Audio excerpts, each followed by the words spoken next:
ay ca jërëjëf kontaan nañu bu baax a baax sama waa ji Abdoulaye Diop sama xarit bi nga xam ni kenn du yow ci man Aliou Ba maa ngi lay bëggee Yacine Pouy yow tamit maa ngi kontaan ci yow ak auditeurs yi nga xam ne ñoom Maxtaar ak auditeurs yi nga xam ne ñu ngi ñuy déglu internet yi nga xam ne ñu ngi ñuy seetaan ci suñu page Facebook boobu nga xam ne mooy RFM l'officiel di ñëwaat seen journal des faits divers xalaas sur la radio leader RFM 94.0 ànd ceeg Ndoye Bane ak l'homme passe partout Bane maa ngi lay ziar. maa ngi lay bëggee sama waa ji di la ziar bu baax a baax di ziar passe partout waaw di ziar ñëpp ñuy déglu rek waa sa waa ji sa grand foofu ne Ndiaye. Ndiaye fi ñu toll nii xam naa ni day noppalu ko rek Bane. ki ma gis aéroport day. am na ku dajeeg moom aéroport. Ndiaye mënul dem fi ñu toll nii. Ndiaye fi ñu toll nii mënul dem. xam naa Ndiaye. Ndiaye nag dafa ñàkk waayam nag dafa ñàkk. waaw gaayam waaw gaayam dëgg la ñàkk. waaw waayam nag dafa ñàkk waayam dëgg. waaw. waaw. ñu ngi ziar rek di ñaan seet daal ñu ngi seet Ndiaye te wax nag mu ñëwaat nag. gars yi namm nañ ko waaw. équipe bu xalaas bi namm nañ ko lool. revue de presse gars yi namm nañ ko revue de presse waaw gars yi namm nañ ko. jaajëf mais ci loolu ne lom. maa ngi lay ziar bu baax a baax di ziar bande di nuyu auditeurs yëpp. di ziar waa Sénégal di leen baalu àq aussi ci tamxarit bi. ci at bu bees bi di ñaan yàlla ñu fekkee xaaj bi dem déwén. ni ñu koy waxee. ñu bokk ci. ñu bokk ci ñun ñëpp. miin yàlla fekkee xaaj bi dem déwén ñu jiitu yàlla na leen yërëm xaaral àjjana di ziar Ndiaye bu baax a baax a baax a baax. ayca Bane. waaw fi ñu toll nii seen biir kër gi Bane dafa yëngu. sunu kër gan. homme de tenue yi déedéet yow xam nga ni boo koy RFM homme de tenue yi Bane. dama gis ay activistes yenn saa yi ñu jug attaquer la gendarmerie wala les hommes de tenue. lan mooy activiste. mooy ñi ne ci internet bi rek. mooy ñooñu mooy ñi amul liggéey amuñu xëy amuñu gont. yaa ngi woowee man activiste laa leen woowee. non il représente rien dans ce pays. duñu ay référence duñu dara. ay activiste lañ de. bokk nag ñooñu du gendarmerie dina xuloog ñooñu. dañuy kaasal askan wi. waaw ban askan seen bopp woy di wàcc nga xam ne yow fii ngay xëy fii ngay wàcc yaa ngi amas tuut yaa ngi gérer sa jabar gérer say doom gérer sa njaboot. soo wàcc nag mën a toog soo d'accordul ci li état bi def nga ni d'accorduma soo d'accordee nga ni d'accorduma ak yar ak i teggin correct ñun loolu lañ xam fii yàlla sax am na ñu ànd toog moom yonent bi am na ñu ànd toog moom mais bis boo koy wax na nga ko wax ci yar ak i teggin ba pare ngay wax dëgg 90% yi ngay gis ci Facebook beeg internet nekk ay gars yu correct yaru lislaame nag jullite. dëgg la mais. waaye nag ay nit ku tekkiwul da ngay gis nit ku tekkiwul xam nga Sénégal internet moo yàq dëkk bi. ban problème ngeen am ak ñoom. waaye ban problème ku fekk gendarmerie di am problème ak ay activistes. mais ñoom dañuy toog di manipuler askan wi di wax lu dul dëgg. xam nga toog sa néeg jaal sa portable vidéo sa bopp wax lu dul dëgg ci réew mi dafa yomb te ñi koy def dañoo bari sénégalais ñoo war a yeewu. quand même nañu bàyyi homme de tenue yi quand même. nañu bàyyi homme de tenue non nañu nekk ci nañu nekk ci homme politique yi ak yooyu mais homme de tenue yi vraiment ñi waat. nga xam dañoo waat pour servir seen dëkk Maxtaar nga tëdd di nelaw. ñu yor sa sécurité. ngay dem voyage yi ñu yor sa sécurité ay nit di ñëw ci dëkk bi ñu yor sa sécurité mbedd mi xaw a ñuul kukku laaj lëndëm kii ñu yor sa sécurité. ñooñu le minimum sax dama ko rusa wax waaye dama ni le maximum de respect pour ñoom. dama ni gendarmerie police ak ñëpp ay nit lañu comme ñëpp suñu nekkul ci lu dul yoon mën nga ko wax. mais dans ci respect. mais Bane fi ñu toll nii dañu gis ni da ngeen. mais defuñu laa doon lu dul yoon. fi ñu toll dañoo gis ni ñu bari ci yéen dañoo ne ci ay problème te yéen bu ngeen nekkee ci ay problème xalaatu leen toog waxtaan ci wala dara da ngeen di jël bar rek daal di dóor seen bopp lan moo waral fan yi xaru lan mooy la ci homme de tenue Bane xam ngeen ni maa ngi seen kër mooy police non na gars yi def très attention ci li xew parcelle foofu ci sunu waajooju. du ñu def très attention yow yaa ñu leeral. waa déglu ma ci Diouf nit ñi bari dañoo bind que ni dafa xaru. nañ xaar enquête bi gis nga max la benn jàngal benn affaire du ma expert balistique nag expert balistique mooy ñi xam wàllum fetal tiire gis nga soo xaroo téye pistolet nga dóor ko sa bopp ni tell su gars yi ñëwee di enquête ñi nga xam ne ay expert balistique la suñu xoolee bën bi dinañ xam ki tiire ñaata mètre la toll tiire dinañ xam ba xam waa ji moo tiire boppam nga soo tiire boppam nga teg fii sa bal pistolet nga tiire soo teggee day am flamme maanaam pistolet su génnee bal ba pare day tàkk. dafa am benn flamme bu muy génne su fekkee da nga ko teg fii tiire su ñëwee xool dinañ gis flamme fii comprendre nga. soo loxo bi yow tii démb su fekkoon téye nga pistolet nga tiire ci pistolet bi suñ ñëwee dana xoolee sa loxo bi su expert balistique suñ xoolee sa loxo bi examiner ko danañ xam ba xam loxo bi tiire na fital wala tiirewul. la ñuy wax résidu de poudre. c'est ça. day am retour. comprendre nga. loolu donc na nit ñi teey ci policier ba dafa xaru. nañ ci teey nañ ci def nang waxoon naa leen ca bu Tuubaa ba xale waaja rayoon ñaari doom ya mën leen di ngeen dégg yuuxu foo leen ko foogewul. yuuxu dina jëf fuñ ko foogewul. bii tamit soo leen moytu yuuxu dina jëf fuñ ko foogewul. naam policier bi fitalam la. waaye nañ xaar tuuti fii ak ngoon wala fii ak suba di ngeen ci dégg leneen. la xewoon ci Tivaouane sax même famille sax pour l'instant tegg nañ loolu. famille policier lu leer laa la woon. dinañ loolu. la xewoon ci Tivaouane nag. la xewoon ci Tivaouane à 88% leer na. mais amee enquête bi. faaw weekend bi ñuy résumé. waaw à 90%. li nit ñi foog looloo am. à 90% mais nag ginnaaw enquête bi pareegul. nañ bàyyi ba fii ak ngoon tamit fii ak suba di nga ci gis di nga ci dégg lu leer parce que corps bi ñooñu suul nañ leen.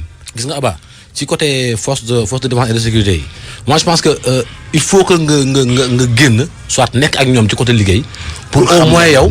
bu ñuy wax nga mën a comprendre. yow noonu nga meloon. man en fait amoon naa benn position par rapport ak par exemple. ci yenn réaction yi quoi mais gis nga bi ñu génnee dem ak ñoom tournée ànd ak ñoom guddi fajar ci ndox nga gis souvent yenn risques yi ñuy ak yenn ruq-ruqaat yi ñuy dugg. man je me dis que ne am na loo xam te ne peut-être mën nañ leen ko comprendre du moment que ñoom ay nit kese lañu. dans un premier temps nit dong lañu. ñu bàyyi seen lépp nag ñëw taxaw ne man dama ñëw taxaw pour défendre Aba dama ñëw taxaw pour défendre diw. donc le minimum. mooy ñun waruñu leen pousser à ce que nit ñi di manquer de respect. que ce soit ci mbedd mi que ce soit même bu ñu juumee mën nañu am ne ñu ko réglé nu dul toog ci réseaux sociaux yi di leen xarab ak. mais dañoo juumul da amul benn juum bu ñu fi def. seen liggéey la ñuy def mën na am juum sax ban comme non liggéey mën nga ci juum ni ma tuddee juum mooy mën nga juum ci sa liggéey. li waral coow lii policier bi que mu nekk gendarme wala que mu nekk journaliste. loolu am na mën nañoo am juum c'est que tey jii mënoo fee toog nekk ci internet di saaga nit ñi mais tey soo d'accord ak Aba. neel d'accord ma ak Aba ni mi aneem neexuma. ci yar ak teggin man su ko neexee nga ne Sidaata dàq animé Aba. yow kooku yow la. mais wax ko ci yar ak teggin ak respecté nit ñi lay seetaan. ay saaga ak yooyu mais tamit noonu la demee tamit Sidaat du morom ay Sidaat. voilà taxaw taal sa téléphone jàkkaarloo ak moom. et puis man ñi ma les am nit booy inconscient yu leen di déglu. ñooñu ku leen di déglu sooy déglu da ngay déglu am na benn waay sama benn waay mu may déglu El Jagisto dafa envoyé benn vidéo. ma play vidéo déglu 1 minute tel sama téléphone woo ko ni ko comment mun a man ko téye ma classe de guerre man ko soo may envoyé ma loo xam ne su ma ko seetaanee dama ci am njëriñ. yu bon yi bëgguma nga ma koy envoyé j'aime pas ça ñii duñ ay référence ba nga leen di seetaan. ban xalaas bu njëkk bi tey. xalaas lan bi la wax. fële la ca Louga. loo ma bind nii. jibi lab na. waaw jibi. dafa lab 15 ans la am. nekk fële ca boori Louga xam nga quartier bu xam naa sa waay dina ko wax ci taw bi. mais yow nee nañ ci seen i wax waa ONAS dañ fa gas ay pax. bàyyi ko fa taw bi muur ko xam naa xale yi dugg ci. déglu papaam ak ki nga xam ne mooy chef de quartier bi. man Arona Sow laa tudd. yow yaay papa yi xale bi ñu ne dafa génn àdduna ci fii ci Touba Seras. waaw. moom nan la tudd. moom Jibi la tudd. toll si ñaata at. 15 ans la 15 ans. xam nga ku ñàkk sa doom moom métti rek. noonu la ko yàlla dogale daal. man dañ ma woo wax ma ko. ba ma ñëwee ba tollu teere penc laaj ma woo ñu ne sa doom laab na. ma ne ko ku dee laab na moom dee na waaye yaakaar mu ne ma fee la labe sax. damaa foogoon ne daa gis luy dem Pout rek mu dem Pout. ñu ne ma fee la labe ci ndoxam. ndox man. ci ndoxum taw bi am fii ci pax yi. fii dafa am ay pax. waaw am na pax yu ñu fi def waaw. pax yi moom ñan ñoo fa def. pax yi est-ce que du waa ONAS di laa dégg ñoo ko fi des. ñoom ñoo ko fa gas daal. bi mooy bu njëkk mu am ku loru fii ci pax yi wala moom moo ci njëkk. waaw man di sama doom daal moo fa njëkk moom laa gis mu faatu fa moom. bu ñu ci mën a dimbali ba ñu defar suul ko. wala ñu def beneen pexe boo xam ne mën nañu ko jàppale ba nga xam ne dootu fa loot dara. parce que ñun amuñu doole buñ ko suulee amuñu matuwaayam. bu ñu amee kuñ ci dimbali nag ñu sant yàlla sant ko. métti la daal métti la mu métti di yem daal métti. dëgg la problème. xale bi léegi anam moom. moom denc nañ ko. budul man it di keneen. parce que du man dong maa jaboot. métti na gaa nag. waaye su ma sañoon daal yu mel nii moom daañu ci def ay seen kéem kattan ay matuwaay yoo xam ne lii mën naa ñàkk waaye lii yàlla dogal moom kenn mënu ci dara. waaw xëy na fa la ko yàlla jaarale woon daal. parce que mu ngi am vers 3 heures. bi ñu génnee si jumaa ji lan nu wax ne xale bi demoon na foofu xale yi nekkoon foofu far xale bi des na foofu ñu départ fii dem foofa bi ñu fa demee ñu nekk fa après ñu woo sapeur mu fa ñëw ay 3h30 bu mu accès lañ ko dindi ñu door a woo police bi mu ñëwee mu def constat bi ñu door koy jël foofu yóbbu ko hôpital régional mais nag am nañ ci ay tawat am nañ ci ay jàngat parce que toujours nit ki boo koy dimbali wala nga koy jàppale da nga koy jàppale fi nga xam ne ni booba dara amagul te chaque période bi nga xam bi muy ndox mi mu ngi ni indil ay jawaab bi mooy suñ ñaareel personne bi nga xam bii ci quartier bii ngay gis nii parce que kii nga xam ne dugg na ci ndox mi tey dem nii ak ki nga xam ne kii moo demoon benn famille la kon nag loolu am nañ ci métit am nañ ci naqar te fu mu ko mën a yuuxtoo ni nga ko yuuxtoo amul kenn benn autorité à part conseil départemental benn autorité fekku na ci. lan moo ko fi indi. ndox mi li pax mi li ko fi indi woon ONAS moo ko fi indi woon pax mi des fee ci ndoxum taw mi la ko ñëw remplir ko ba mu fees del dañ ko waroon a suul kenn suulu ko kenn maasalewu ko yow soo fa demee tey sa yaram day daw te ñu yor ak njaboot te xale kenn mënu ko téye kon nag danoo ñaan autorité yi ñi nga xam ne ñoo nekk fii ñu jàppalante yàlla tax ñu jàppalante ci lii ñu jëm ko fa dégage.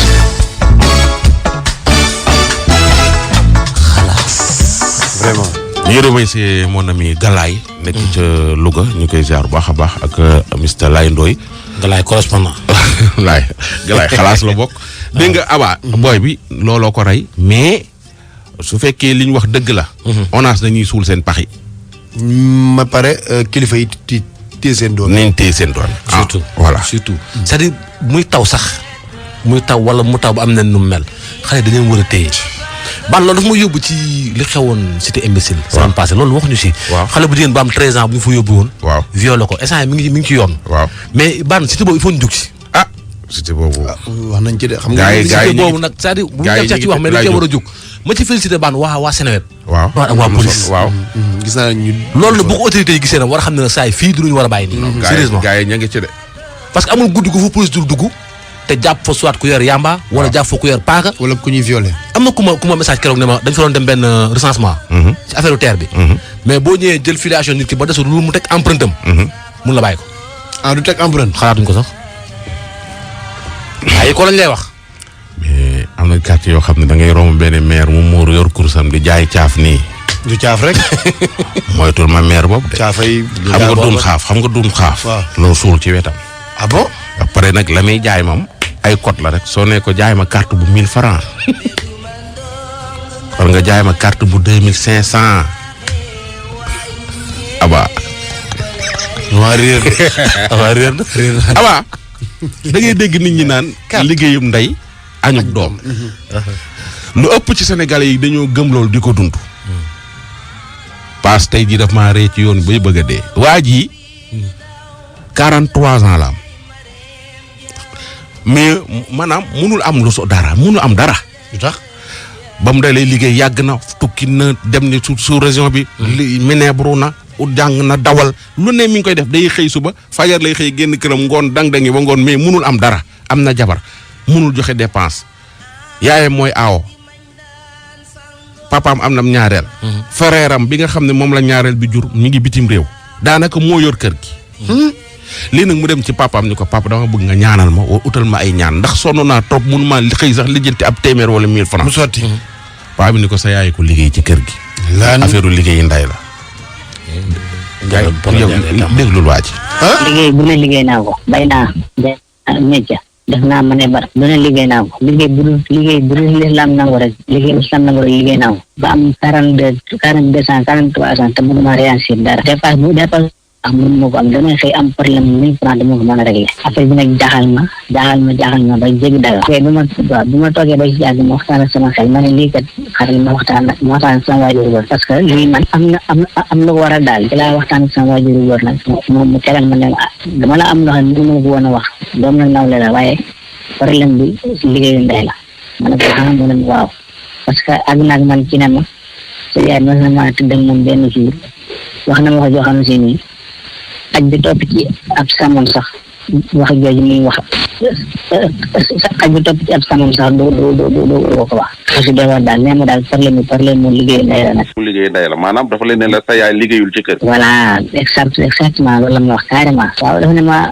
sa yaay liggéey ci liggéey bu rafet ci kër gi ndax mosuma ko ne defal mu def mosuma ne ko bàyyil mu bàyyi dama jege na kàddu bi dama daan soxla sax maanaam mu gàntal ma. waaw mu gàntal ma wax bu nekk dara wax bu ñaar bu ne teg na sama der bi wax ma wax ci doy wax daal yoo xam ne dafa mu yàgg sax yéemu mu mel ni wax daal sunu maam suñu ñu ci dara nag ndax xam na situation bi mu nekk xam na li ko waral nekk nañ loo xam ne ci moom mu ngi ko wax ca kaw man nag maa dem ba sonn jaala nag ma laaj ko mu expliqué ma loolu. mais loolu rek la wax tegu def la benn conseil dañ la kon sooy mereel sa yaay.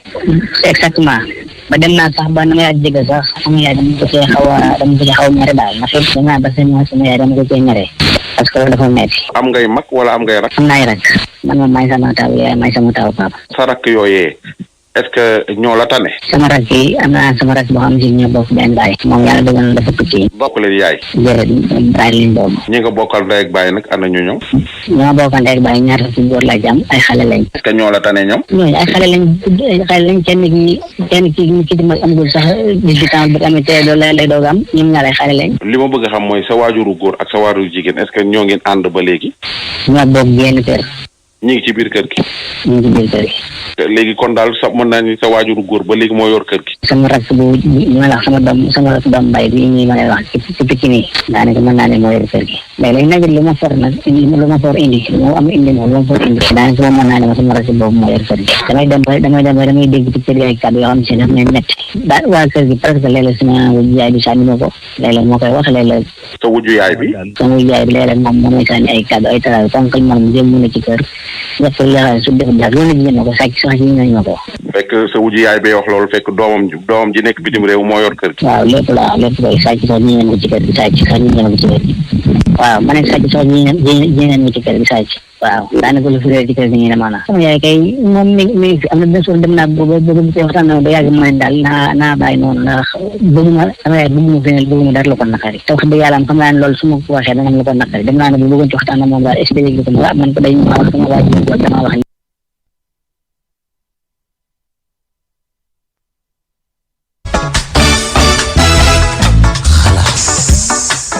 dégg nga liggéeyu ndey añub doom pour man de li may wax nag man ça n'engage que moi. gars yi paa ko génne woon rek pour naxe ko maire yi dañ leen koy naxe rek mais fi mu nii fii lu fi waaye am yaa ko liggéeyal sa bopp de. su sa yaay lan la si Sénégal li ñu wooyee liggéeyu ndey kii ndeyam liggéey na wala kii tekki na luñ koy wooyee parce que ku am xaalis. léegi nag ku amul xaalis daal yow sa yaay liggéeyul. ku amul immeuble sa yaay liggéeyul. ku yor xanaa waa léegi xanaa Messi moom dañoo gën a liggéey ndey. Ronaldo ndeyam a gën a liggéey suñu ndey lu tax Ronaldo ak Messi gën ñoo tekki seen yaayee gën a liggéey suñu yaay. c'est pas ça du loolu. fii soo yorul yàlla day dogal yow. ku ne sa wërsëg. dama doon dégg benn woykat bu doon wax naan loo gëm bu yàggee mu gëm loola. waaw Ndiaye Xoslumaan. waaw c'est-à-dire gis nga baan dafa am réalité yoo xam Sénégal. da boo demee ba kale. nga koy gëm. wala nga koy génnee. parce que man mënu ma concevoir souvent nga toog dégg ñu naan la koo ci bar ma nee na jigéen soppal te bul wóolu.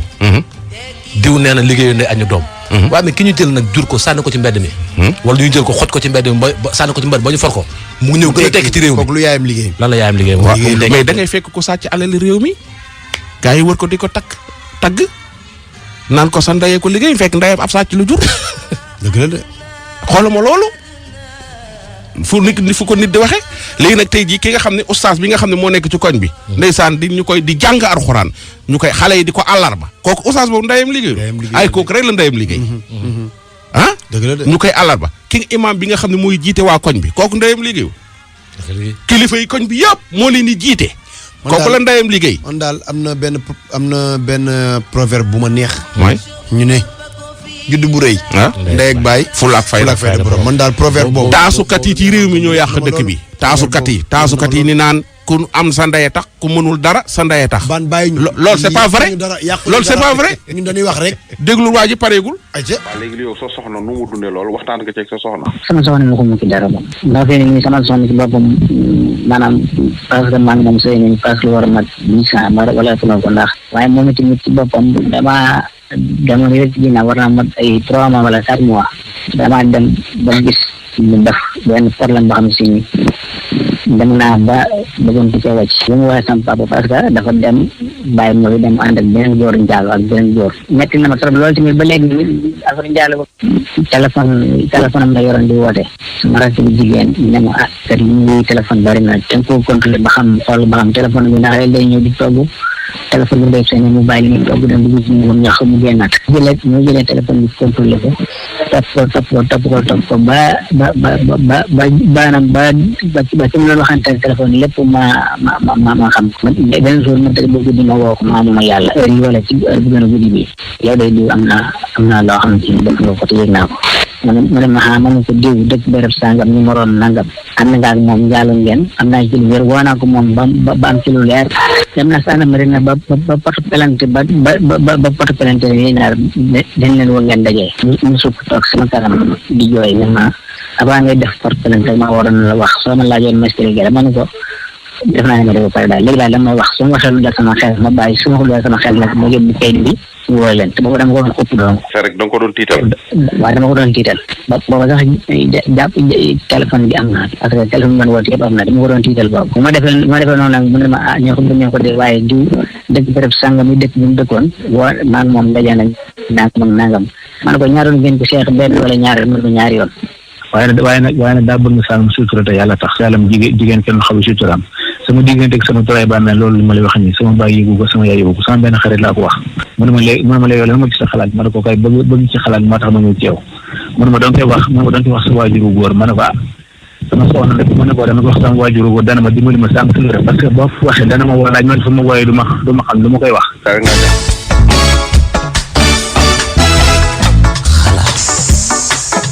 dégg nga su subaa incha allah dinañ koo gën a yeggale mais am na laaj boo ma doon laaj ni da nga koy laaj nit ñi ni ma ndax papa ji li mu wax booy lim ko wax ndax moo ko war a wax ndax war na ko wax waaw ndax war na ko wax man pour man papa ji dafa manqué de respect xale bi la nga séq ak sama yaay man waruma koo xam ba ngeen a gis di bëggante di takkante man waruma ko xam la ngeen séq ci biir néeg ba mu wax la ko man doom laa waruma koo xam su ma amee problème ba jaaxle ba ñëw ci yow da nga maa war a defal teg ma ci yoon man pour man c'est un père irresponsable.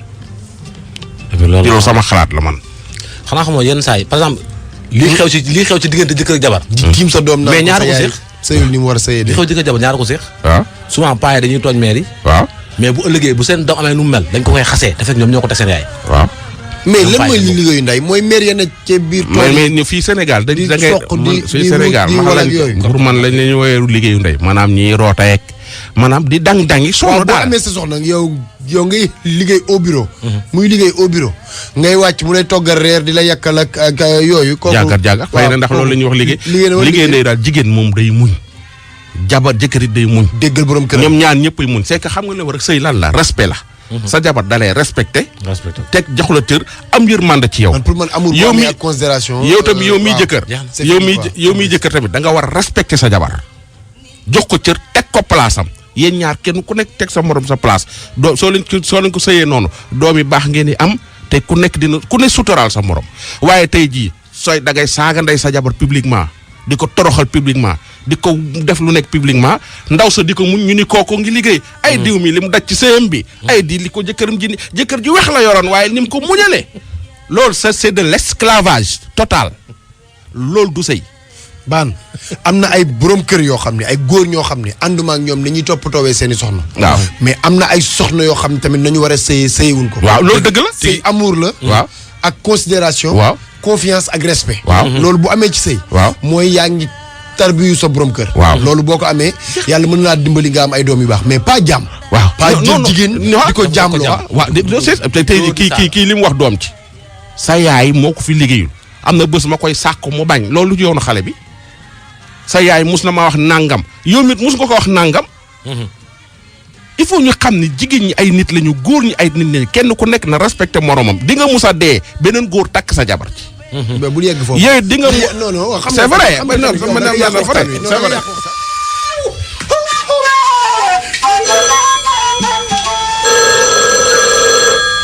président de la République représentant du gouvernement global président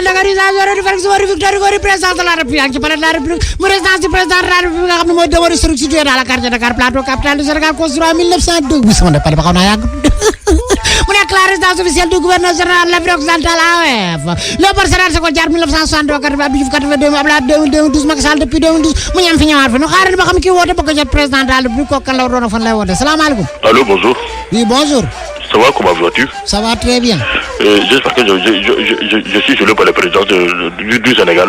waaw. Oh, ok, ça va bien. Ça va très bien. Je suis le colonel du Mali. Qui est? Le colonel Diarra.